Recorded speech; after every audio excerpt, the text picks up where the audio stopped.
তো hello guys, আশা করি সবাই ভালো আছেন।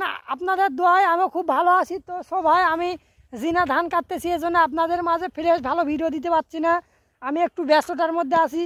তো গাইস এখানে দেখেন আমি ভুট্টা লাগাইছি, ঠিক আছে।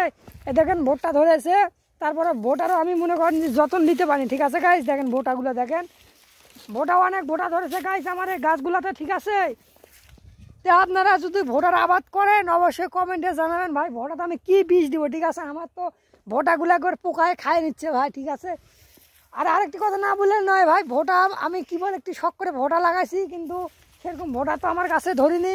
ভোটার কাছে পোকা লাগতেছে। আর দেখতেছেন এখানে কাঁচা মরিচ, ঠিক আছে গাইস। কাঁচা মরিচ দেখতেছেন, কাঁচা মরিচ অনেক কাঁচা মরিচ ধরেছে, ঠিক আছে গাইস। দেখেন একটা গাছের কাঁচা মরিচ দেখেন। সো গাইস কাঁচা মরিচ দেখেন এখানে পাইকে গেছে। তারপরে এখানে দেওয়া আছে কি, এখানে মানে কোনো আবাদের শেষ নাই গাইস, ঠিক আছে। এই মাটি পর্যন্ত আমি সব রকম গাছই লাগাইছি। এখানে বেগুন নিচে পাটের শাক দেখেন, এটা মাটি আমি লাগাইছি ভাই, মাটি, ঠিক আছে। শাক টাক যা আছে সব কিছু ভরিয়ে দিয়েছি ভাই।